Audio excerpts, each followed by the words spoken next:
Do you ever feel that life is essentially a masquerade where you put on different masks for different occasions, meeting different people, based on people's expectations, needs, demands, based on the realities. And the real you gets lost in the shuffle somewhere. You can't really be yourself. You're sitting at a table or you're having a conversation with friends or with strangers, and they have strong opinions. Are you ready to say your sincere, honest opinion? Even if you may be mocked, or you may be criticized, or you may be dismissed? Not so simple. We are social creatures. I don't want to say social animals. And we want to fit in. And especially when you take into consideration the fears that we have, the insecurities, the inhibitions, and to the equation, growing up in a home where our parents put on a mask. And we saw that happening. We saw how they changed depending in whose presence they are. The faces, the masks we put on at work, or with different co-workers or employees or employers. The face we put on at home, at play. When we need to make an impression, you often see people are in their best behavior, and then when you find them in their own element, a very different person. How often did you say, I can't believe this about someone I knew? They were under pressure, or they let their guard down, or something challenged them, and suddenly you see a different persona. Now, can we say that we're living in a fake world? In many ways, yes, an artificial world that's so much focused on externals. You look at someone with makeup and all the accoutrements and cosmetics, and you see one thing. When you get to see them without all of that, you say, wow, I can't believe that. Not to say there aren't beautiful people out there, but when you see them often performing, or a photo op in a magazine, they can look extremely glamorous, and when you see them without all that, it's a different person. We live in a world of externals. Look how much millions, billions, maybe even trillions of dollars are spent on cosmetics, on surgery, on plastic surgery, on trying to look younger, on Botox, and all the other substances and matters that are trying to change how people appear. What you see is not what you get in most situations. And that's purely external appearances. When you start talking about personality, yes, we live in a world of media, of images, and anything can be photoshopped. So there you have the fake images, dust of that. Take AI, and you literally can create a complete artificial reality. But even without that, take away technology. The fact of the matter is that in order to fit in, many of us fake it. And we really can be honest and natural. And sometimes even in our own homes. That's how sad it is. Now, I know people who said, you know what? I once thought that was a surrender. But you know what? Everybody's fake, so I could also be fake to some extent. Some of us don't accept that. We want to be real. We want to be sincere, genuine, integrity. And that often is dismissed by the cynics. Say, yeah, you'll get over it. Do as everyone does. Fit in. Don't stand out. Don't try to make a statement. Don't try to be an original. Don't try to be an individual. Yes, to some extent, that too is sometimes fashionable, but with limits. So whoever you are listening to this, I'm sure there are people who will say, this doesn't bother me anymore. I have bigger problems. Others will say, no, it bothers me. Obviously, I wouldn't be speaking about this if it wasn't an issue that we can do something about. And that I'm suggesting that we should learn how to be real. Not just for ourselves and our integrity, but also for our loved ones. And just for reality. I mean, everyone made a big fuss, if you remember, when The Matrix, the movie, came out, that all of reality is fake. It was a program of machines to control human beings in order to breathe, for them to breathe, in order to keep a certain amount of heat that the machines need. I mean, it was quite horrendous when you knew what was going on behind the scenes. One big program. But there's a character in the film that chooses to, even though he knows it's not real, he chooses to go back into that fake world. It's more comfortable. Let's not forget, comfort zones matter. So I cannot, and I never have, preached to anyone how to make your choices. All we can talk about is not what to think, but how to think. And how to think, I'd like to believe that many of us would like to be as real as we can really be. Obviously, there are situations, you're sitting as a guest in a home, and the hostess or the hosts offer you food, and it's horrendous food. So you could say being real means telling them how horrible it is. We understand there's etiquette, and there's diplomacy, and there's tact, and knowing what to say and how to say and when to say. But then there are situations where this is life and death. How many of us had to grow up in abusive environments and to be part of the masquerade?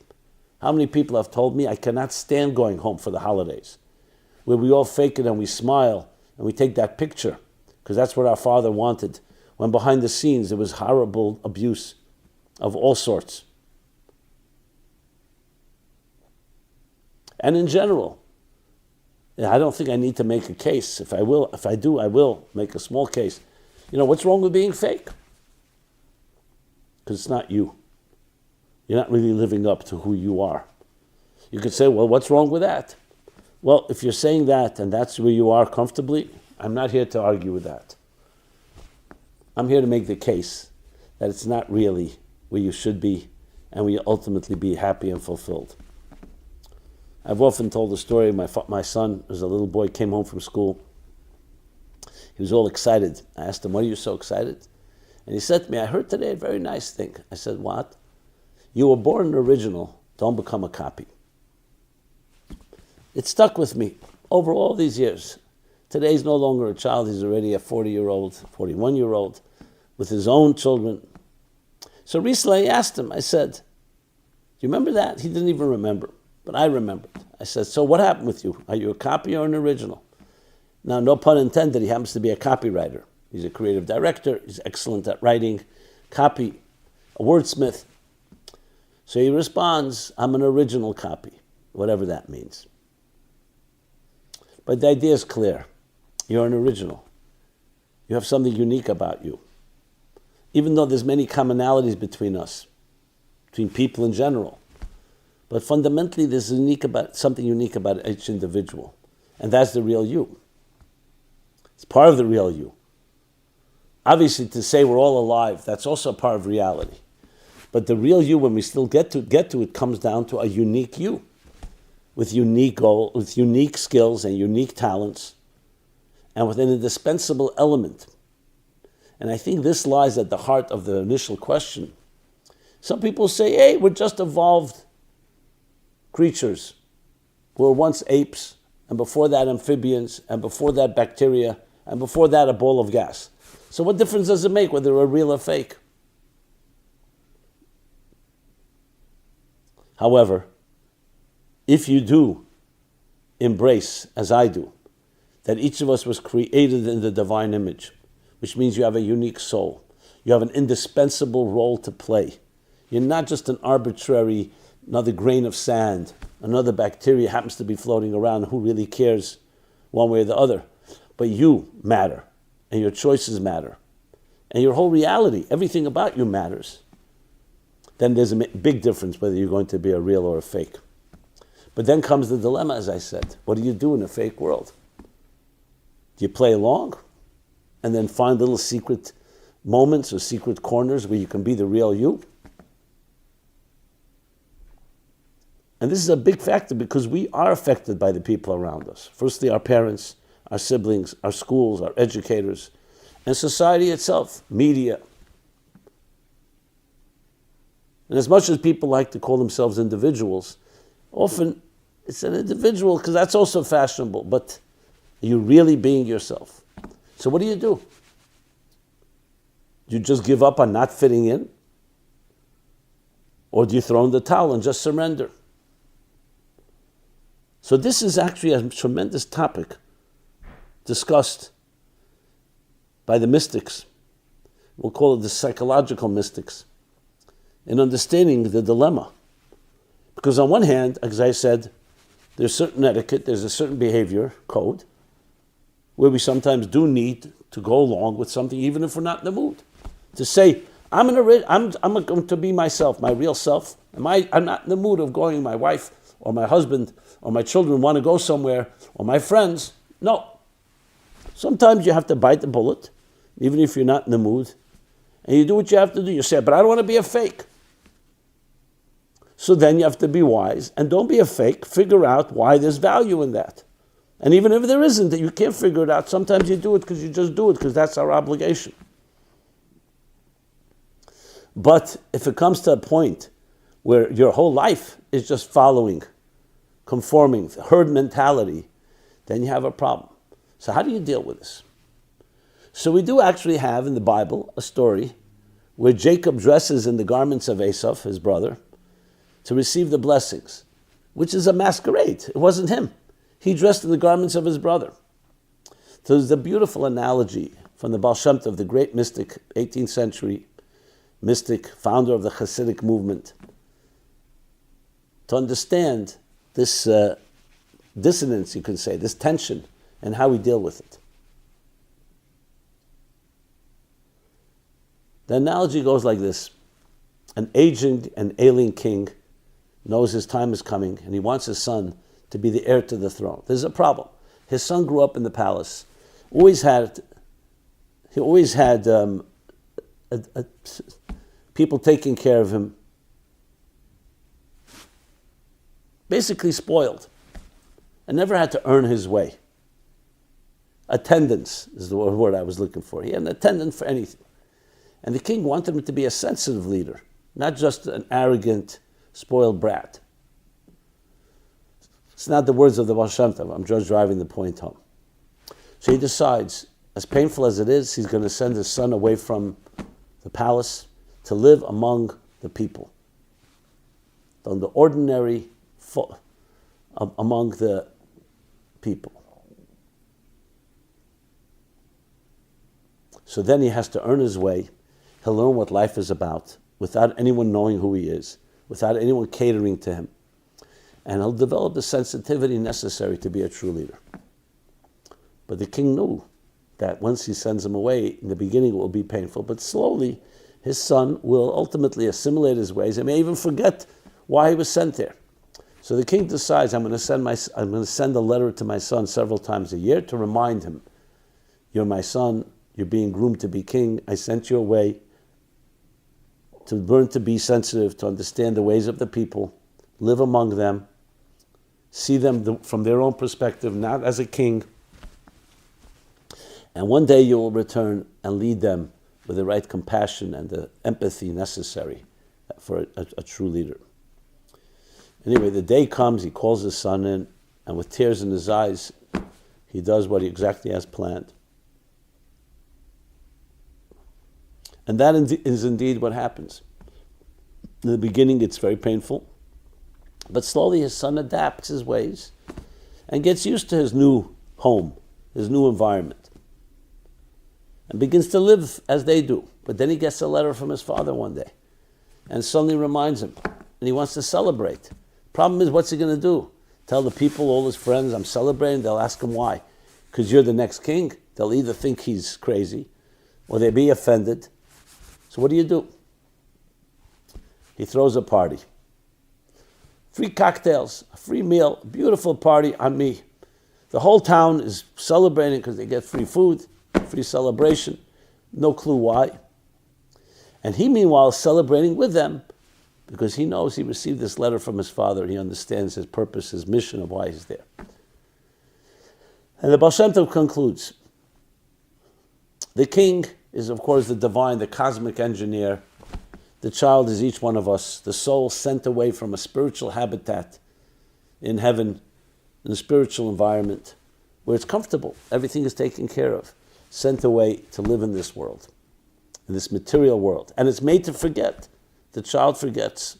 We don't remember that spiritual reality, even though that's our natural habitat.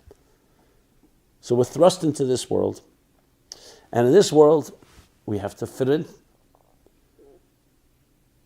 and we have to dress in the garments of the world and behave as they behave. When in Rome, there's actual expression in the Medrash that says, when you come to a city, follow its customs. And that's what we do. And we forget. But we're reminded several times a year, whether it's a holiday, whether it's a Shabbat, whether it's other special moments. And suddenly remember that, one second, this is not our place. But what do? The soul wants to celebrate, but the body is already very accustomed to and very comfortable with its life in this material world. So you throw a party, you feed the body, and say, here is free food, free drinks, pleasant, take vacation, sleep a little longer. So the body is celebrating because it's getting its needs met and in an abundant way. And the soul, meanwhile, celebrates because it's a moment of connection to its purpose, to its divine source. And that's how he explains why you find in Judaism focus on foods for different holidays and the Sabbath and other times, festive times. Food, what's so spiritual about food? Food is to keep the body comfortable. So are you faking or not faking it? On one hand, yes. Well, it's the same way when you explain to a child an idea and you can't explain the idea itself, you give them an example. Is that a fake? The example, later they'll learn. You say to them, if you study well, you behave well, I'll give you a prize. You give them a candy, an ice cream, or you take them on a trip. Why don't you just say, do it because it's the right thing to do? Because a child on that level, that child does not yet understand what spiritual sweetness is, or the value of that. So you have to give it on those child's terms. The same thing here. You're not faking it. It's actually part of the process that you're taking a spiritual concept, which the soul fully appreciates, and you're translating in terms that even the body can also appreciate. There's something special happening. So in other words, the way we deal with it is not we ignore the world around us, and we just become ascetics and we separate ourselves. And on the other hand, we don't surrender and we don't give in. We remain apart, but we do what's necessary to engage with the world around us, and at times to even placate it. Because the goal is to transform the material world, not to ignore it. So this is the fascinating thing. It's not either two options. Either you give in and become fake, or you separate yourself and avoid the whole situation, which means you can't really work and integrate with the world around you.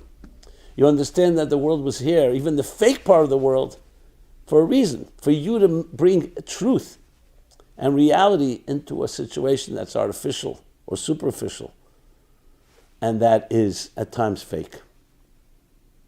Because everywhere you can find a redeeming factor. Even those that live with the masks and put on a show, and you could see through it, they also have a soul. They also have a beautiful part to them. Why they have to put on a mask? They're all the reasons I mentioned before, and probably others as well. It's the only way for them to survive, the only way to protect themselves, the only way to fit in. How many people have told me, I put on these masks because that's the only way that everyone will be happy. Because when I didn't, and my father saw me crying after I was hurt, he punished me. So I learned to put on a mask for him. And the mask doesn't always mean a physical mask. To behave a certain way, to smile even when I'm in pain. So you come to realize, fine, okay, there's certain situations, but you don't have to become your mask. You don't have to become your armor. And even when there is a situation that requires a certain amount of accommodation, you know the difference. And it's interesting, children actually are the most real entity there is. Because children have not yet developed mechanisms and sophisticated tools to hide, to lie, to be deceptive, to be duplicitous. Children learn that from adults. So the child is the most pure form of reality. A child is what you see is what you get, especially the younger they are. Then they slowly develop. Now again, we're not talking about developing the diplomacy and the etiquette necessary to live in a world and be pleasant. And you say thank you and you say please, even when you're not in the mood, and even when something is disturbing you. At times you have to sometimes just not express yourself. But you have to also know at times you should express yourself. Look what has happened. Look at the crimes. Look what silence is complicity.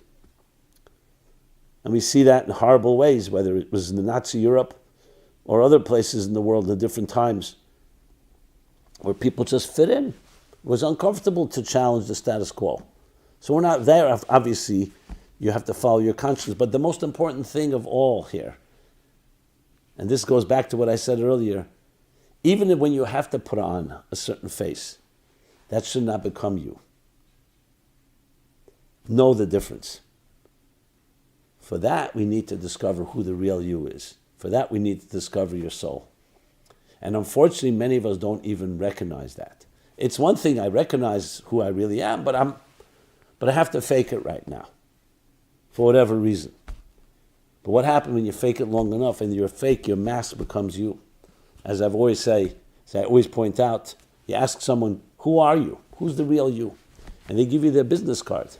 And when you say to them, that's what you do, that's not who you are. Some people are confused and some people sigh and say, well, I've been doing it so long. What I do has become who I am. Your mask has become your reality. When it should be the other way around, the real you should dictate what you do. And if you do need to put on a mask, the real you should say that, because the soul understands that in certain situations, you need to package it a certain way. You need to present it. As a communicator, I can say communication is not just what you say, it's how you say it. So you do need to package. I don't mean package in a way of manipulation or anything that is not healthy. But package means you know how to present it. You don't speak to a 5-year-old the way you speak to a 50-year-old. And different audiences need different ways of communicating. The garments we spoke about. You need to dress it up in different garments. That's what good communication, that's what relationships are about. But you never forget what is the primary and what is the secondary. What is the means and what is the end. And the end is we're looking for truth. We're looking for reality, yes, even in a fake world. Because the goal is to bring that light of truth, that clarity, into a world of confusion. And today, this message could not be more timely. Because you see in the media and in so many other places we get our information, distortions, intentional, not intentional, however you want to understand it, partisan politics, people's agendas, and you can't even know, are you coming from an honest place? Yes, it's easy for media to say, finally, the truth. Pravda in Russian, which is the main newspaper in the Soviet Union, Pravda means truth. Would you trust a newspaper that calls itself Truth? And in the olden days, there used to be a Yiddish version, a Yiddish communist newspaper called Emes, Truth. You know how Emes was spelled? In Hebrew, you spell it Aleph Mem Saf. They spell it Ayin Mem Ayin Samach, which is a complete false way of spelling it. I always had the theory that the editor-in-chief, who was forced to publish the paper, that was a secret way of him conveying, don't even trust the title. Don't trust anything you see here, because even the name is misspelled. But regardless, at least there's an awareness that it's fake. The worst is, as the Baal Shem Tov says, a concealment that hides a concealment, a double concealment, that you don't even know that it's concealed. You don't even know it's fake. You think the fake is real, and the real is fake. So it's time to reclaim ourselves. It's time to reclaim and regain an awareness of the real you.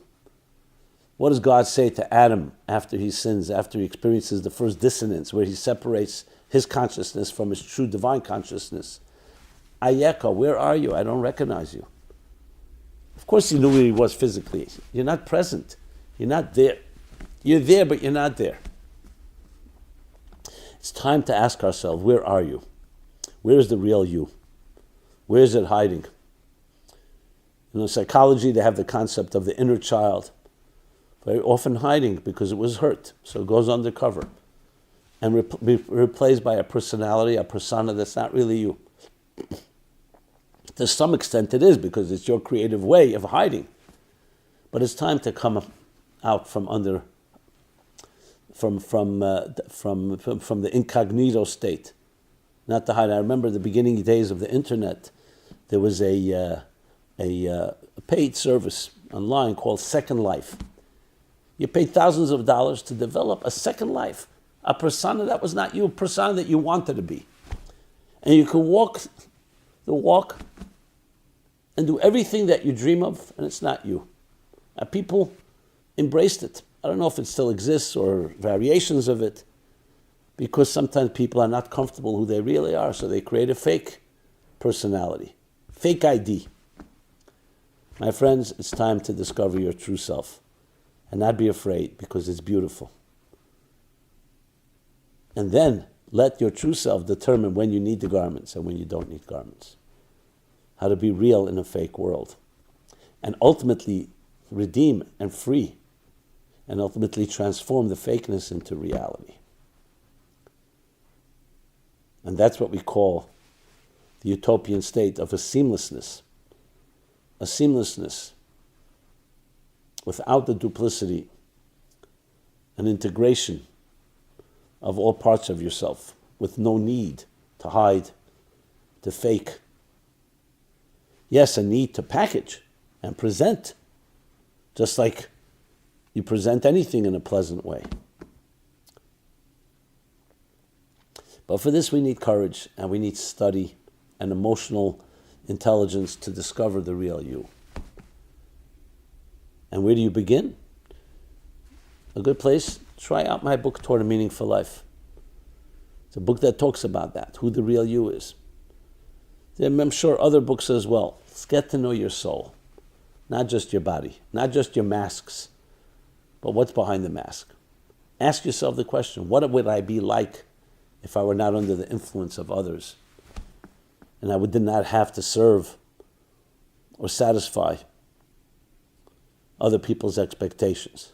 This doesn't mean we should not be responsible, obviously, but it's an exercise of freeing yourself and discovering the true you. Thank you so much. This has been Simon Jacobson, meaningfullife.com. Please subscribe to our offerings, to our YouTube channel. Love to hear your feedback and thoughts, and please share. Be well and be blessed.